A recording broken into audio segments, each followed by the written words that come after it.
Silapha ke siyivusisizwe TV channel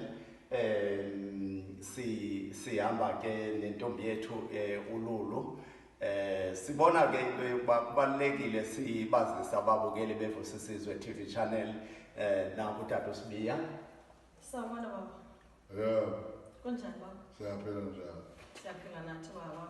Yeah. Ubaba kudala simfuna soke eBhayi. Ukaphi? eBhayi baba. Ibhoda Elizabeth.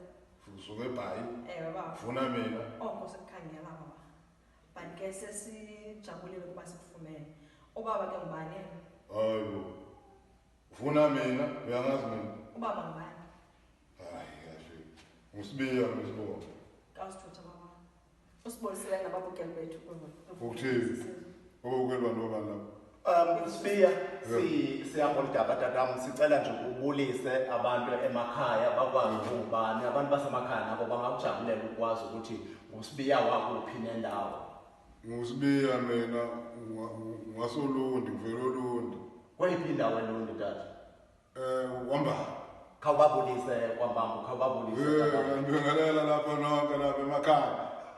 Lapha emakhaya wonke eHlanzeni lapha eSkotphola, Makhosini, Wambambo, yabona yonke indawo, wavezunya yimlo.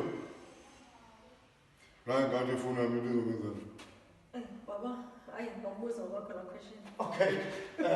Tata Sibiya silapha tatam ngoba ikhona into ethethekayo ubona silapha sisuke eBhayi. Ingathi kuthiwa untshontshe imbuzi zabantu apha ngoku besifuna ke Uthini? Kuthiwa untshontshe imbuzi zabantu. Mina ntshontshe imbuzi. Untshontshe imbuzi zabantu. Hayi bona nanso into engayifuni kamanje. Ngisuka lezi ngizongixwayisa manje la. Hayi no, kahle ngizama. Kahle ngamazi mangibhazi. Uzothi ntshontshe imbuzi.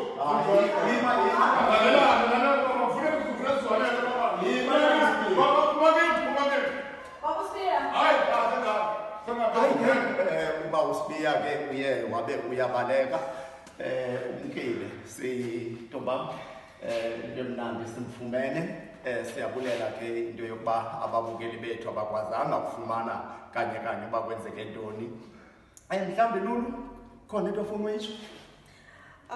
Mhlawumbe ke ezi accusations kuba uSibiya asazi but ke nangu ke eyawabaleka ngakho sesiphendula.